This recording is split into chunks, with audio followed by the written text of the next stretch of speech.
Morning.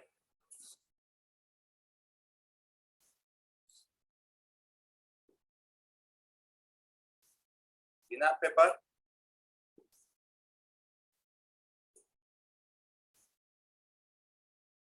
कल का paper गिना था ऐसा पूछ रहा हूँ। मेरी आवाज आ हाँ रही है? सर। आवाज आ रही है मेरी? हाँ सर। सृष्टि कुछ बोले नहीं, उसका मतलब नहीं गिना लग रहा है। सृष्टि हाँ सर, नहीं गिना है। नहीं है? क्यों, क्या दिक्कत आई थी? सर एक्चुअली में ना मैंने अभी आज सुबह देखा, कल मैंने डैड का मोबाइल देखा ही नहीं। इतना सुधर गई तू? है क्या सर? इतना सुधर गई, फोन ही नहीं देखती है। बहुत कम सर। सही है, सही है। ओके, स्टार्ट करते हैं। अच्छे क्वेश्चन होने चाहिए, आई होप सो। देखो, फर्स्ट क्वेश्चन तो रिलेशन फंक्शन का है, तो ये ऑलवेज अपने एनसीईआरटी लेवल का ही रिलेशन फंक्शन जेई में आता है। ये तो अपने को आ ही गया होगा, मतलब इसके अंदर कोई दिक्कत नहीं आई होगी। A function f from the set of natural numbers to integer, जो ये फंक्शन है ना, वो कहां से कहां तक डिफाइंड है? तो नेचुरल नंबर से इंटीजर तक। N to Z। Done. Okay, rule क्या Yes। है आपको बोर्ड में भी बताया गया होगा, नो डाउट। मैंने नहीं कराया ये चैप्टर, लेकिन बताया जरूर गया होगा कि E1 का आधा सब कुछ बनाता है, मतलब ओड भी बनाता है और इवन भी बनाता है। ये आपको पता होना चाहिए। जस्ट लाइक 4/2 तो 2 होता है, 6/2 तो 3 होता है। ठीक है, जब भी आप E1 का हाफ करोगे ना, तो आपको ओड भी मिलेगा और इवन भी मिलेगा। डन। यस। अब इवन क्या होता है, तो आपको ये भी पता होना चाहिए। इवन का मतलब ओड से एक ज्यादा या तो एक कम। डन। अब देखो, Yes, sir। अगर इतने कंसेप्ट आपके पास थे, तो अगर आप कोई ओड नंबर ले रहे हो, तो ओड में से एक घटाया तो क्या हो गया? ये इवन का आधा क्या हो गया? ये सब कुछ बनाया, मतलब यहाँ से इवन भी मिला और ओड भी मिला। एन आपने एन कहां से लेना था? इंटीजर में से। तो ये इवन ओड सारे पॉजिटिव चीज मिल गई यहाँ पे। डन। Yes, sir। ओके, जब आपने एन इवन लिया, यहाँ पे भी इवन का आधा, तो ये इवन और ओड दोनों बनाया, लेकिन आगे क्या लगा? माइनस। यहाँ से इवन और ओड दोनों बने, लेकिन माइनस, मतलब के सारी नेगेटिव चीज, सारे नेगेटिव इवन और सारे नेगेटिव ओड यहाँ से बन गए। डन। डन। हाँ तो बोलो। तो उसका मतलब ये हुआ कि सारे पॉजिटिव इवन ओड ऊपर से बने, सारे नेगेटिव इवन ओड नीचे से बने, मतलब z की सारी बातें बन गई। z की सारे बातें बन गई, मतलब range is equal to codomain. Range is equal to codomain का क्या मतलब हुआ? कैसा है? ऑन टू है। डन। अब देखो, ये लिनियर, मतलब कि ये लिनियर फंक्शन है, ये भी लिनियर फंक्शन है। तो लिनियर फंक्शन ऑलवेज क्या होता है? 1-1। क्या होता है? 1-1। और अंदर और अंदर, मतलब कि यहाँ से और यहाँ से कोई चीज रिपीट नहीं होने वाली है। क्यों? क्योंकि ऊपर सारी पॉजिटिव है, नीचे सारी नेगेटिव है। तो कोई दो वैल्यू सेम के लिए, मतलब कि कोई दो अलग अलग वैल्यू के लिए सेम आंसर नहीं मिलने वाला है। मतलब ये फंक्शन कैसा है? 1-1। तो इसका आंसर क्या आएगा? 1-1 as well as onto both. 1-1 and onto both. समझ में आया कहानी? Yes sir. Okay, second question पे जाते हैं। सेकेंड क्वेश्चन क्या बोल रहा है इसका? Okay, let z1 and z2 be two roots of the equation। z1 और z2 एक इक्वेशन अपने को दे के रखा है। इक्वेशन क्या दिया है? z² plus az plus b is equal to 0। इसके दो रूट, एक रूट z1 है, एक रूट z2 है। तो मुझे इतना पता चला कि z1 plus z2 is equal to minus b by minus a होगा, और z1 into z2 is equal to c by a, तो b होगा। पक्का? b। Yes sir. Complex number है, पता ही चल गया था। z लिखा था तो कॉम्प्लेक्स ही होगा। फर्दर एज्यूम दैट ओरिजिन मतलब 0, z1 and z2 form an equilateral triangle. अब देखो यहाँ पे आपको एक थियरी पढ़नी है, रोटेशनल मोशन। वो फिजिक्स का टॉपिक है। यहाँ पे रोटेशनल वेक्टर, जैसे कि मान लो कि ये ए है, ए बार, ये बी है, बी बार, और ये सी है, मान लो कि सी बार। ठीक है। अब देखो इक्विलैटरल ट्रायंगल का क्या मतलब हुआ, ये एंगल कितना होगा 60, ये एंगल कितना होगा 60। सिंपल सी बात। अब यस Yes, sir. अब जैसे कि आपको थोड़ा बहुत तो आइडिया होगा, ये आपका बीसी है, बीसी वेक्टर समझ सकते हो। तो बीसी कैसे निकलता है, सी माइनस बी से, तो आप इसको बोलोगे सी बार माइनस बी बार। पक्का? वैसे ही Yes, sir. वैसे ही अगर आपको सीबी फाइंड आउट करने का मन करेगा, आपको ये हरगिज पता है कि वेक्टर की सारी ट्रीटमेंट आप कॉम्प्लेक्स में दे सकते हो और कॉम्प्लेक्स की सारी ट्रीटमेंट आप वेक्टर में दे सकते हो। पक्का? तो सीबी, तो Yes, sir. सीबी क्या होगा, बी माइनस सी। सिंपल सी बात है। एसी के लिए सोचो, एसी क्या होगा, सी C माइनस minus A. सी। और सिमिलरली एबी के लिए सोचो, एबी क्या होगा, बी माइनस ए। ये आपको कंसेप्ट ये पता है। डन। ये मतलब Yes. आपके लिए नई बात नहीं थी। अब देखो ध्यान से देखना, आप ये भी जानते हो ट्रिग्नोमेट्री में सिखाया गया था कि अगर कोई बंदा एंटी क्लॉकवाइज घूमता है तो एंगल प्लस होता है, और अगर कोई बंदा क्लॉकवाइज घूमता है तो एंगल माइनस होता है। डन। Yes, sir. ओके। तो अब देखो यहाँ पे मैं वेक्टर को रोटेट कर रहा हूं, जैसे कि ये बी ए वेक्टर क्या है, ये वेक्टर कौन सा है, तो वो बीसी वेक्टर को 60 डिग्री पे रोटेट करने से मिला है। समझ में आ रहा है? Yes, sir. और वो रोटेशन कैसा है, देखो यहाँ पे एंटी क्लॉकवाइज है ना, तो एंगल Yes. क्या होगा, प्लस। डन। अब दूसरी चीज ध्यान से देखो, कोई भी कॉम्प्लेक्स नंबर को मैं उसका modulus into e raise to i theta से दिखा सकता हूँ। यूलर फॉर्म सिखाया था। Yes, sir. ठीक है। Yes.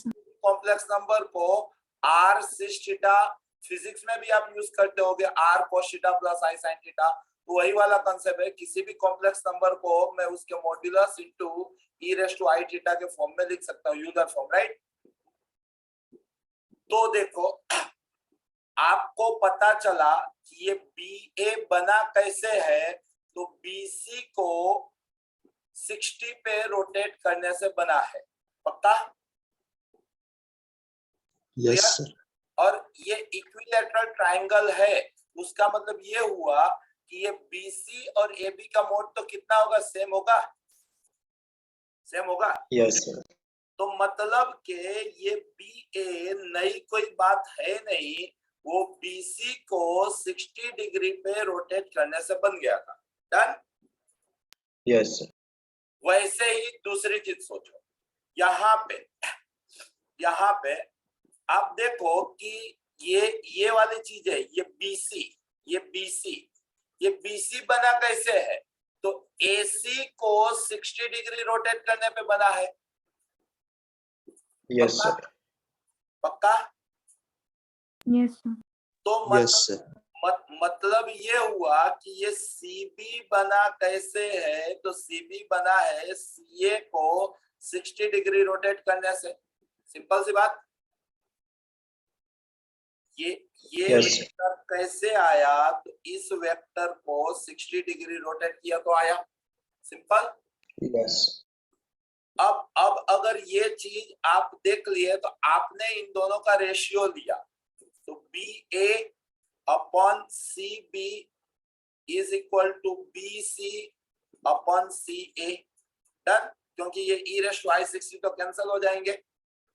सिंपल सी बात। Yes, sir. बी ए को आप लिख सकते हो ए माइनस बी, सी बी को आप लिख सकते हो बी माइनस सी। क्लियर? बीसी को आप लिख Yes. सकते हो सी माइनस बी, और सी ए को लिख सकते हो आप ए माइनस सी। Done. Yes, sir.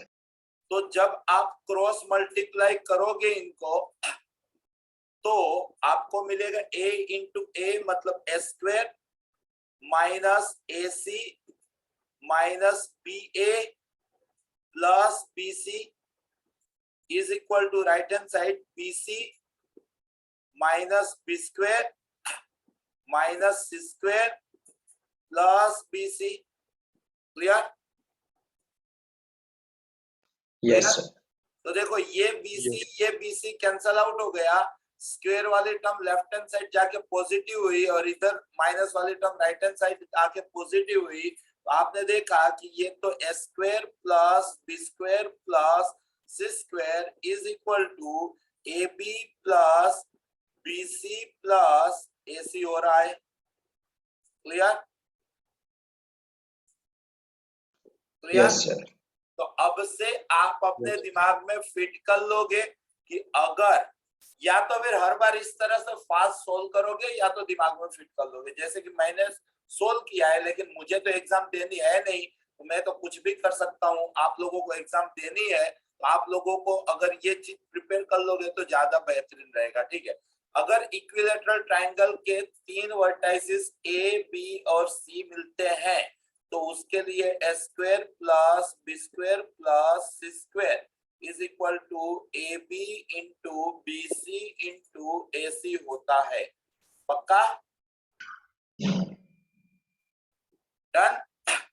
Yes, sir. Okay, अब यहाँ पे देखो, यहाँ पे आपको बोला गया था ओ, ये हम लोगों ने ये थियरी यहाँ पे क्यों पढ़ी?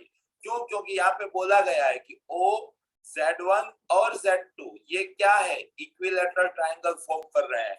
तो मतलब कि 0 का स्क्वायर प्लस Z1 का स्क्वायर प्लस Z2 का square is equal to 0 Z1 plus 0 Z2 plus Z1 Z2। Done? Yes, sir. तो यहां से मुझे क्या मिला? Z1 का स्क्वायर प्लस Z2 का square is equal to Z1 Z2। Done? Yes. Z1 का स्क्वायर प्लस Z2 के स्क्वायर को Z1 प्लस Z2 का whole square minus 2 Z1 Z2 बोला जाता है, इक्वल टू Z1 Z2। यहाँ से मुझे पता चला ये एवरग्रीन क्वेश्चन अब तक सोल्व किए गए, मतलब के प्रीवियस पेपर के सारे क्वेश्चन से अच्छा क्वेश्चन ये है। तो Z1 Z2 का स्क्वायर इज इक्वल टू आपको मिला 3 Z1 Z2। Done? Yes, sir. अब देखो Z1 Z2 आपके गांव में माइनस ए बोला गया था तो ये हो गया ए स्क्वायर, और Z1 इंटू Z2 आपके गांव में b बोला गया था तो हो गया 3b। तो क्वेश्चन था, आंसर था A square is equal to 3b। आई बात समझ में? સર આ વચ્ચેના સ્ટેપમાં a + b no square - 2ab કર્યું છે। हाँ हाँ, क्लियर? Yes, sir. हर्षिल बना था कि नहीं बना था भाई? नहीं बना था। नहीं सर, ओके, ये क्वेश्चन तो कल का दिन बहुत खराब गया था, तबीयत अच्छी नहीं थी। ये क्वेश्चन तो आप लोगों के जूनियर सोल्व करा गए हैं। ठीक है? मतलब हर किसी मटेरियल में ये क्वेश्चन दिया है। Z and omega are 2 non zero complex number. भाई 2 कॉम्प्लेक्स नंबर की बात हो रही है, Z और ओमेगा की। यहाँ पे दिया है कि Z ओमेगा कितना है 1, पूरा कॉम्प्लेक्स रिवाइज हो जाएगा। अब दो चीजों का मॉड्यूलस क्या होता है, मॉड्यूलस की प्रोडक्ट क्या होता है? तो सेपरेट मॉड्यूलस की प्रोडक्ट, मतलब यहाँ पे डिस्ट्रीब्यूटिव होता है मॉड्यूलस। तो ऐसा हो गया। मैं मान रहा हूँ कि Z का मॉड्यूलस R है, ऐसा मैं मान रहा हूँ। लेट, ठीक है? तो यहां से मुझे मिल जाएगा कि ओमेगा का मॉड्यूलस कितना हो गया? 1/R। Done? Done? Yes, sir. Okay, फिर मैं मान रहा हूं कि Z का एंगल, मतलब आर्ग्यूमेंट ऑफ Z मान रहा हूं कि थीटा है। डन? डन?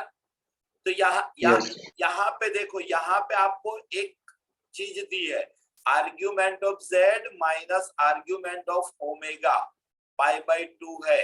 तो मैं यहाँ से आर्ग्यूमेंट ऑफ ओमेगा को आर्ग्यूमेंट ऑफ Z माइनस π/2 बोल सकता हूँ, मतलब कि थीटा माइनस π/2 बोल सकता हूँ। पक्का? Yes, sir. क्लियर? तो यहाँ पे कुछ चीजें जो मुझे काम लगने वाली है उन पे बॉक्स किया है। अब मैं जानता हूं कि किसी भी कॉम्प्लेक्स नंबर को उसका modulus into E raise to I उसका एंगल के फॉर्म में हम दिखा सकते हैं, पक्का? Yes, sir. तो उसके कॉन्जुगेट को क्या दिखाते हैं? तो कॉन्जुगेट का मॉड्यूलस उतना ही रहता है, खाली एंगल है ना नेगेटिव हो जाता है। Negative. पूरा कॉम्प्लेक्स नंबर Yes. आपका रिवाइज हो जाएगा इस क्वेश्चन में, डन है? तो अगर Yes, sir. ये कहानी यूलर है, मैंने पढ़ाते टाइम भी बोला था कि भाई एनसीईआरटी कुछ मत करो, बाहरी बातें कुछ मत करो, खाली यूलर को पहचान लो तो आपका जेई हो जाएगा। देखो सारे क्वेश्चन यूलर से बन रहे हैं यहाँ पे, देखो।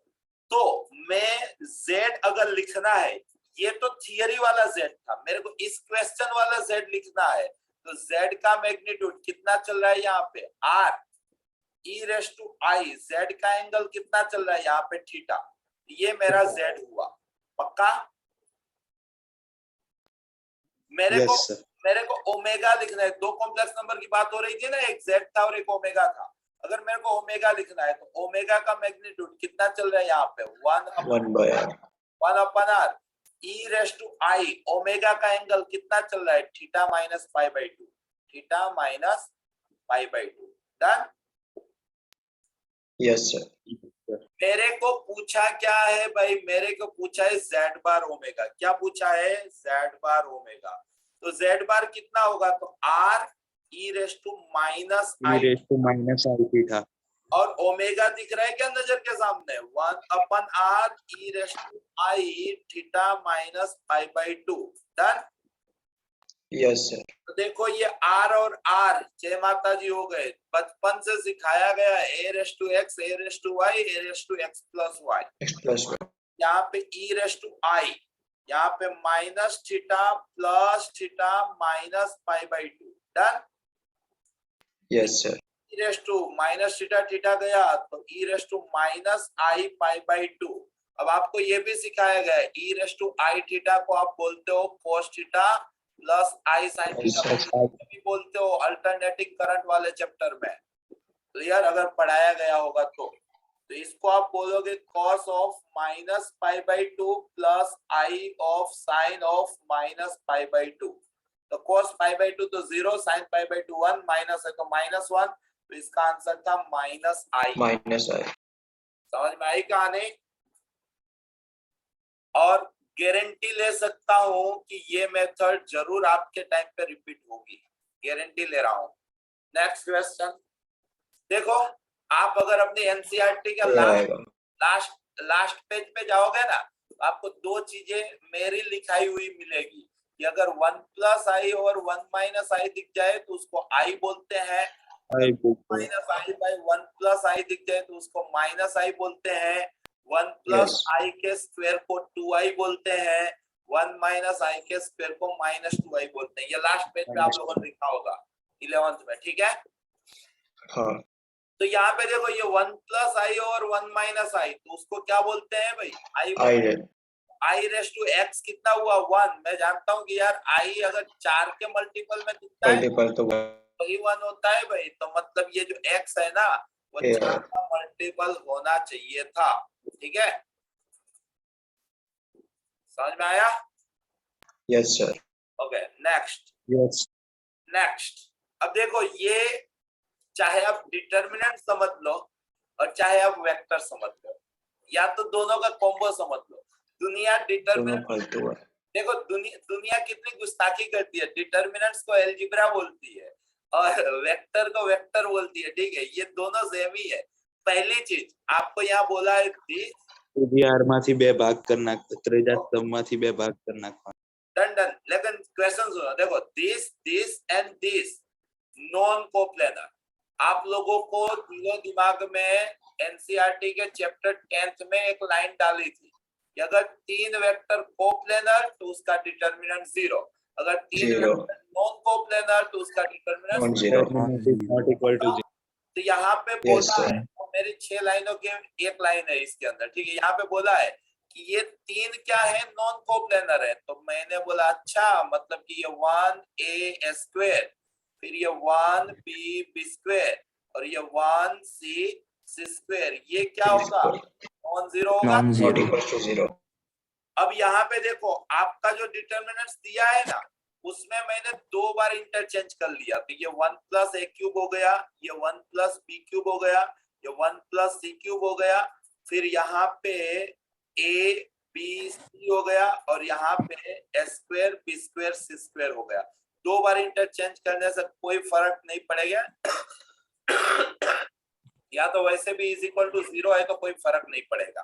डन। Yes sir. अब इसके अंदर प्रॉपर्टी 5 लगाई, या तो वेक्टर वाला एक बॉक्स को 2 बॉक्स में दिखाते हैं वो लगाया, ठीक है। तो देखो यहाँ पे आया आपको 1 1 1, ये ए बी सी और ये ए स्क्वायर बी स्क्वायर सी स्क्वायर। डन।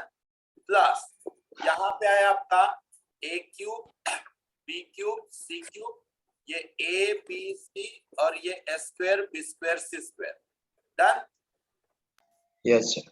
अब देखो Yes, sir. यहाँ से ए खींचा, यहाँ से बी खींचा, यहाँ पे सी खींचा, तो आगे आ गया ए बी सी। डन। इस टाइप का क्वेश्चन आपकी बोर्ड में एनसीईआरटी में दिया है। डन। मैं वही मेथड कर रहा हूँ।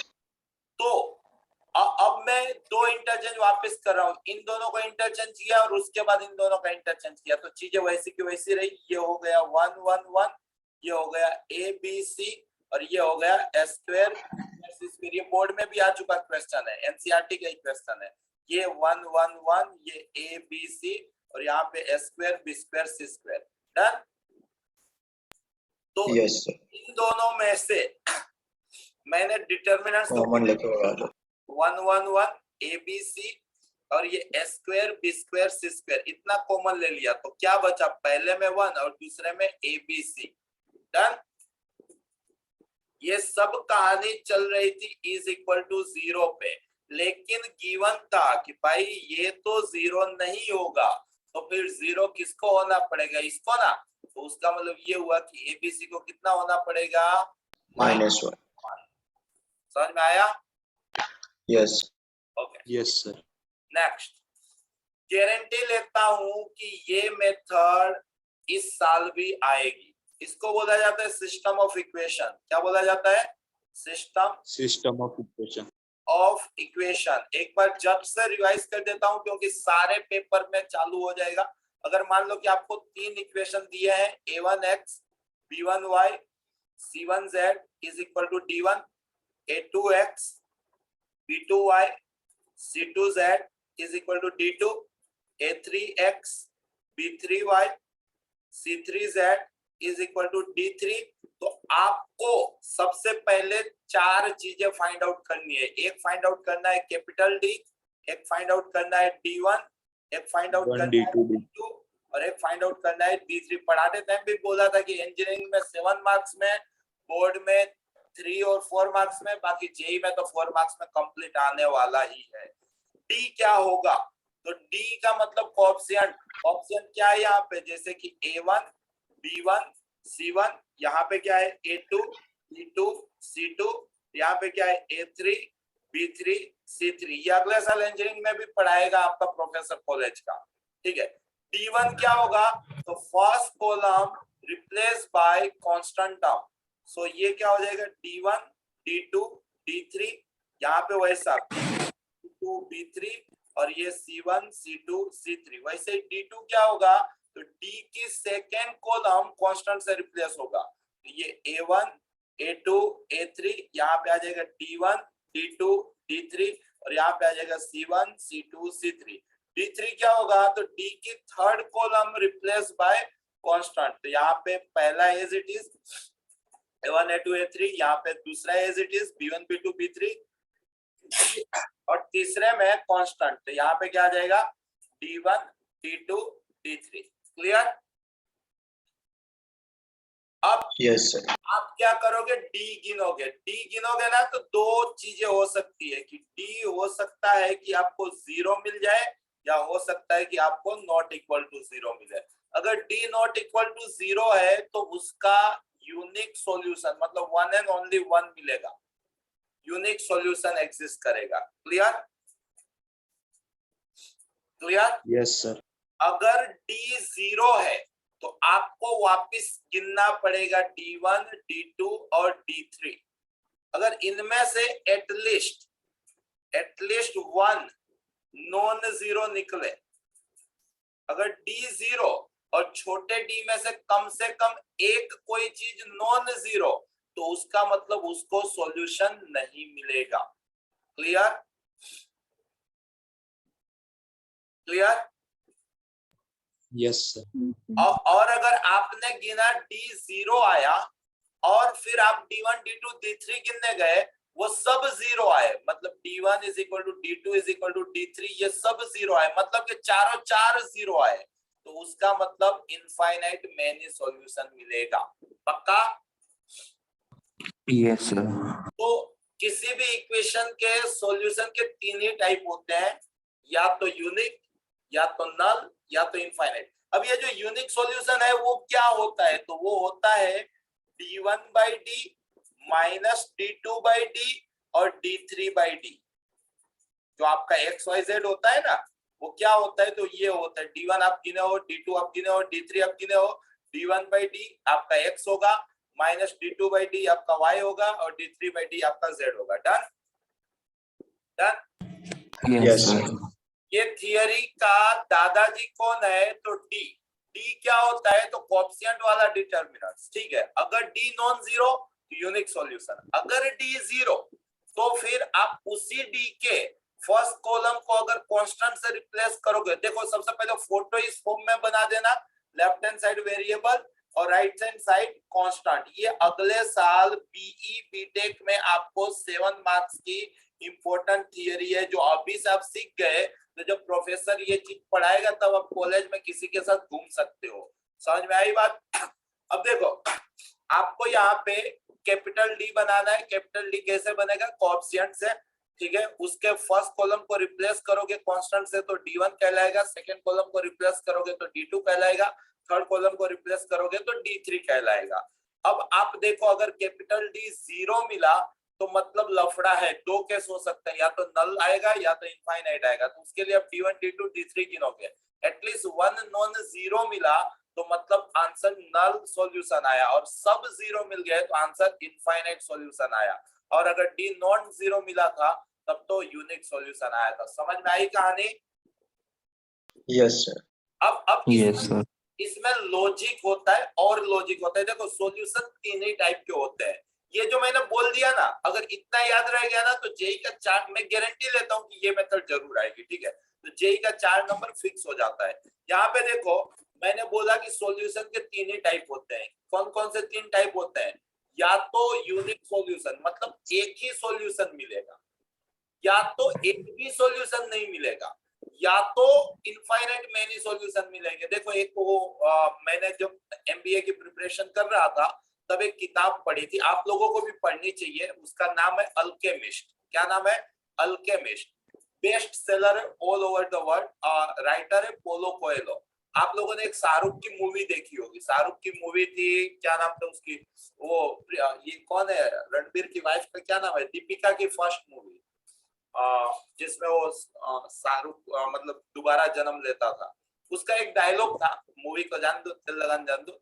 डायलॉग था कि जिंदगी में कुछ चीजें है ना, मतलब एक ही बार होती है, अगर बार कोई चीज एक से ज्यादा बार हुई तो बार बार होती है। मूवी का डायलॉग था कि अगर आप किसी चीज को शिद्दत से चाहते हो तो पूरी कायनात उसको हासिल करने में आपकी मदद करती है, मतलब ऐसा कोई डायलॉग था उस मूवी का। ठीक है, तो वो डायलॉग जो है वो अल्केमिस्ट में से कॉपी किया गया था, और उसी अल्केमिस्ट की दूसरी इंपॉर्टेंट लाइन जो थी, ये पहली इंपॉर्टेंट लाइन थी, दूसरी इंपॉर्टेंट लाइन जो थी कि जिंदगी में कुछ बातें एक ही बार होती है। अगर कोई बात एक से ज्यादा बार हुई, मतलब 2 बार हुई, तो उसका मतलब होता है वो बार बार होती है। मतलब अगर किसी इक्वेशन को एक से ज्यादा, मतलब 2 सॉल्यूशन है, तो वो 2 सॉल्यूशन नहीं होंगे, वो कितने सॉल्यूशन होंगे? इनफाइनाइटली मेनी सॉल्यूशन होंगे। ये रूल याद रखना। समझ में आई कहानी?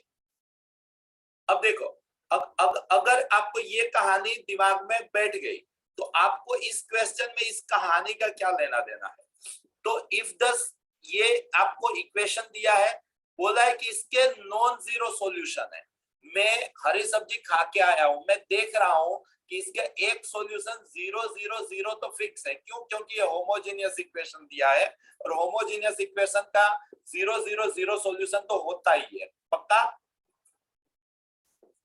क्लियर? Yes, sir. तो इसका एक सॉल्यूशन तो मेरे को नजर के सामने दिख गया। क्या दिख गया? 0 0 0। और क्वेश्चन अगर सही ढंग से पढ़ा तो बोला कि अरे ये तो नॉन जीरो सॉल्यूशन है, मतलब इसको इसके अलावा भी कोई सॉल्यूशन एग्जिस्ट कर रहा है। समझ में आई कहानी? मतलब Yes, sir. कि इसको इससे ज्यादा सॉल्यूशन है। अगर इसके एक से ज्यादा सॉल्यूशन है तो Infinitely. इनफाइनाइटली मैनी सॉल्यूशन है। इनफाइनाइटली मैनी सॉल्यूशन का क्या मतलब हुआ? डी क्या होना चाहिए इसका? 0। तो डी बना लो भाई। डी क्या है? 1 1 1। यहाँ पे 2a 3a 3b और यहाँ पे 4c, यहाँ पे a b c, ये क्या है आपका? 0। क्लियर? अब आप इसको सोल्व कर लो। तो ये 3bc माइनस 4bc इंटू 1, फिर यहाँ पे c minus into minus 2a, फिर यहाँ पे 4c minus 3b into a is equal to मिला 0। आप इसको एकदम देसी में सोल्व करो। 3bc माइनस 4bc मतलब माइनस bc, यहाँ पे माइनस 2ac प्लस 2ab, यहाँ पे 4ac minus 3ab is equal to 0। और सिंप्लीफाई करो। Minus 2b minus 2ab 4ac मतलब 2ac, 2ab माइनस 3ab मतलब minus ab is equal to 0। अच्छा, मतलब HP आएगा आंसर। 2ac is equal to ab plus bc। abc से डिवाइड कर दो तो 2 by b is equal to 1 by c plus 1 by यहाँ पे क्या बचा है? a। ठीक है, तो यहाँ पे देखो, HP. यहाँ पे देखो ये 1 by b 1 by a और 1 by c ये किस में है? तो ये AP में है। मिडल का double is equal to first plus last. तो ये AP में है तो इनके रेसिप्रोकल ABC किस में होते हैं? HP में होते हैं। HP. AP का रेसिप्रोकल HP होता है। तो अपने को ABC के बारे में पूछा था तो आंसर क्या आएगा? R in HP। समझ में आएगा नहीं? Yes sir. पूरी थियरी बताइए। जितने थियरी अब बता दो ना वो तो मान लो कि एकदम लकीर है, वो आपको आ ही जाना चाहिए। ठीक है, आगे बढ़ो। आगे क्या बोला? If the sum of the roots of the quadratic equation, मान लो कि कोई quadratic equation के रूट है अल्फा बीटा। अगर कोई quadratic equation के रूट है अल्फा बीटा तो sum of the roots मतलब अल्फा प्लस बीटा इसके हैं। ओके, अगर इसके हैं तो मैं जानता हूं कि अल्फा प्लस बीटा होगा माइनस बी बाय ए और अल्फा इंटू बीटा होगा C by A. Clear? Is equal to, ये क्या है? is equal to sum of the squares of the reciprocal, तो 1 over alpha square plus 1 over beta square। ऐसा आपको दे के रखा है। ये भी बहुत बार आएगा, मतलब आप देखोगे कि IIT में बार बार घुमा फिरा के ये चीजें आ रही हैं। ये समझ में आया आपको कि ये सारी चीजें इनडायरेक्टली दे के रखी है। ठीक है, Yes. सर। यहाँ पे देखो ये alpha plus beta is equal to LCM लेते हो तो alpha square plus beta square, तो जिसको आप बोलोगे alpha plus beta whole square minus 2 alpha beta upon alpha square beta square. Clear? Clear? Yes, sir. तो देखो ये अल्फा प्लस बीटा आपका चल रहा था minus B by A into alpha square beta square आपका हो गया C square by S square. Clear? Is equal to alpha plus beta square हो गया आपका B square by S square minus 2 alpha beta हो गया minus 2c by A. Clear? तो Yes, sir. तो मैंने इस डिनोमिनेटर वाले ए क्यूब को राइट हैंड साइड भेजा तो इधर हुआ minus BC square is equal to इधर हुआ ए बी स्क्वायर, इधर हुआ minus 2 s square c. Clear? In short मुझे मिला Yes, sir. S square c 2 s square c is equal to right hand side मुझे मिला a b square plus B c square. Clear? Yes, sir. Again इसको मैंने ABC से divide किया तो 2a by b is equal to b by c plus c by a, ऐसा मिला मुझे। डन? Yes, sir. HP. तो Yes, sir. मैंने देखा कि ये b by c a by b और C/A ये AP में है, पक्का? तो अगर Yes. इनका देखो ये मिडल हुआ, ये फर्स्ट या लास्ट या तो इसका उल्टा। तो अगर इसका मैंने रेसिप्रोकल किया तो C/B, B/A और A/C किस में हुए? HP में हुए। अब मुझे क्या HP. पूछा है? मुझे C/B, B/A, A/C मतलब मुझे ये वाला पूछा है, तो आंसर क्या आएगा? HP। समझ में आई कहानी?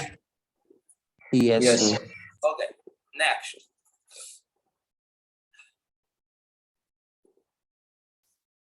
अरे वाह, 4. अनुराग सर का फेवरेट क्वेश्चन था ये। कि देखो आप एक्स स्क्वायर है ना, उसको आप मॉड एक्स का स्क्वायर बोल सकते हो। समझ में आया? ये आपको मॉड एक्स का square minus 3 mod x plus 2 is equal to 0। In short ये मॉड एक्स माइनस 2 और ये mod x minus 1 is equal to 0। ये mod x is equal to 2 या तो ये mod x is equal to 1, तो ये x is equal to plus और माइनस 2 या x is equal to plus और माइनस 1। तो आंसर आएगा 4। ये वाले क्वेश्चन कोई नया लड़का 10th वाला बहुत खुदक क्या आता है तो सोल्व करने देता हूँ, जाए इसका सॉल्यूशन फाइंड आउट कर। समझ में आई कहानी? Yes, sir. Okay, Yes, sir. इसमें और कोई कंडीशन नहीं दी है, समझ रहे हो? और कोई कंडीशन नहीं दी है। आगे बढ़ो, next. The value of a for which one root of the quadratic equation is twice as large as other। क्या बात है? मान लो कि ये जो क्वाड्रेटिक इक्वेशन है ना, इसके दो रूट, एक रूट मान लो कि अल्फा है तो दूसरे को 2 अल्फा होना है, ऐसा बोला है कि एक है वो दूसरे का डबल है, ऐसा क्वेश्चन में बोला है ना। Yes, sir. तो दोनों रूट का सम अल्फा प्लस 2 अल्फा क्या होगा? Minus B/A। ये होगा 1 minus 3A by S square minus 5A plus 3। Yes, sir. दोनों रूट की प्रोडक्ट तो मतलब 2 अल्फा स्क्वायर क्या होगा? C/A। तो 2 बाय यहाँ पे alpha square minus 5A plus 3। Clear? Yes, sir. आपको क्या बोला है? A की वैल्यू बताओ, A कितना होगा? A कितना होगा?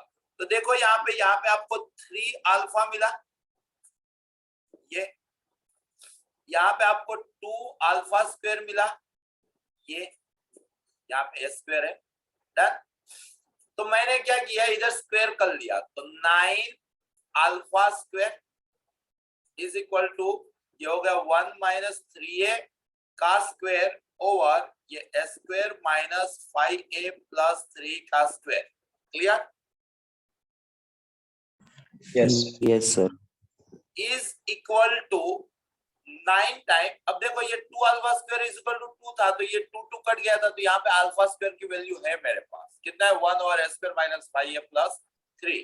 तो 9 के बदले 9, अल्फा स्क्वायर के बदले ये वैल्यू रख दी, तो 1 over S square minus 5A plus 3। Done. तो ये Yes, sir. कट गया, ये एक बार कट गया, लेफ्ट हैंड साइड इसका स्क्वायर हुआ तो 1 minus 6A plus 9S square is equal to right hand side ये 9 के साथ मल्टीप्लाई हुआ तो 9S square minus 45A plus 27।